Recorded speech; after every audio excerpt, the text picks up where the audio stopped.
Today I want to talk about a super important component to creating change in our lives. My name is Jaclyn Foster. I am the author of I Touch Myself, Lessons to Wake Up Desire and Fire Up Your Sex Drive. And this channel is all about providing you a place for your pleasure, your pain, and for creating new possibilities in your life. Okay, change. So many of us really want change, but it's also really scary, and change can just seem like so hard to get started with. How do we do it? Well, one component to starting the change process I've found that's super important is actually just starting to create space in our lives for something new to come in, to be inspired to do something differently than we are right now.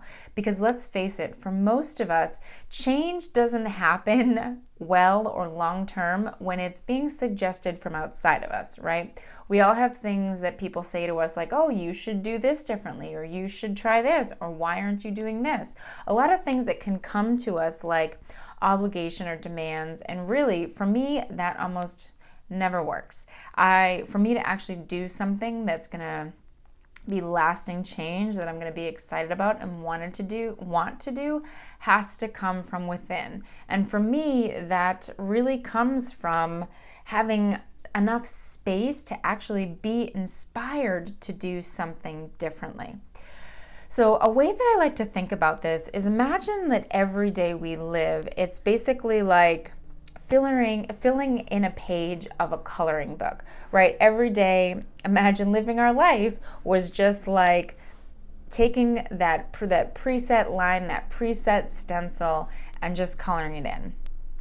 Now, for most of us, right, what happens is we open the coloring book and it's a similar page every day. And we just go about coloring in those lines with the same colors and doing it the same way every day. And most of us, what happens too is not only do we fill it in with the same colors in the same lines, but we fill in every hole.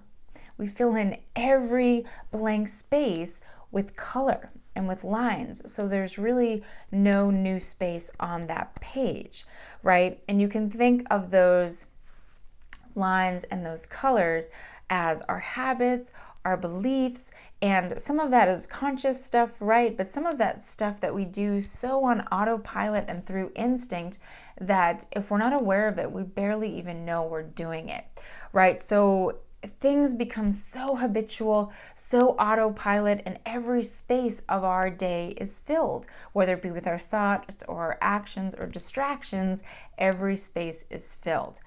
Now, what we do to actually switch that is using the same analogy of our life, like we're opening that coloring book and we're filling out a page.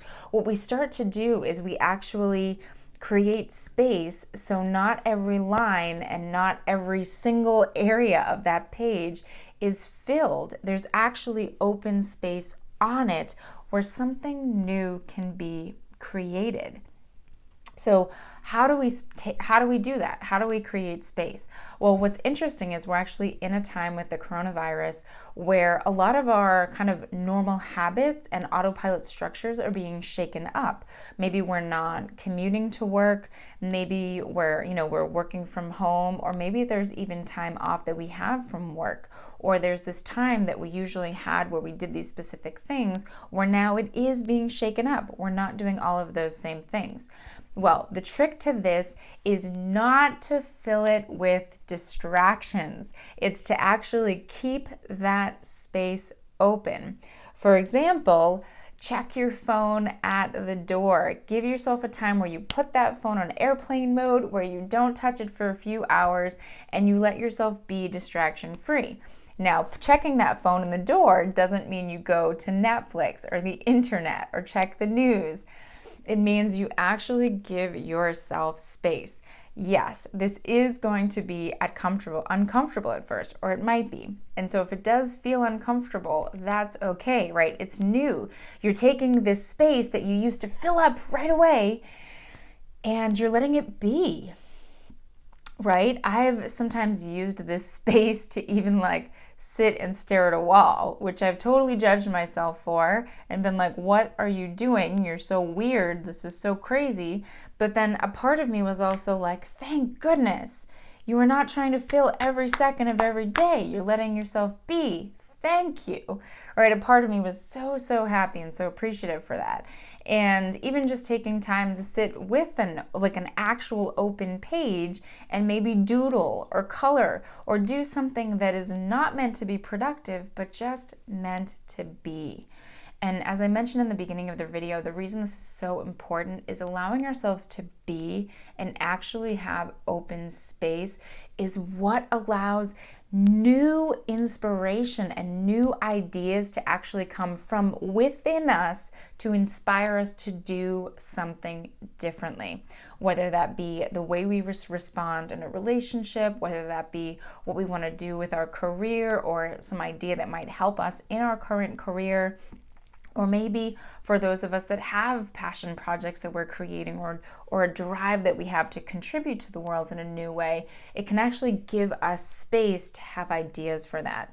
And so I recommend giving this a try, giving yourself some new space, some new undistracting, unproductive time just to be, and make it a part of your regular day, right? Make it so that by the time you get to the end of your day, you have actually a piece of your page that is not filled in, that you actually let be blank, so you can start to see what develops from that space.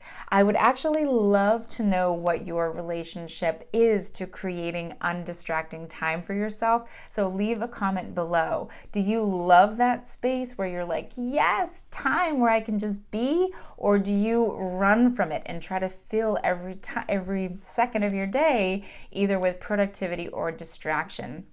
Let me leave a comment below and let me know. I would love to hear it. And if you want some more ideas for what to do with that space and with that free time, please let me know in those comments below, as I'm happy to continue to talk more about this, because I think it's such a wonderful thing and actually can be just what so many of us need to create change and to feel inspired enough to want to do it.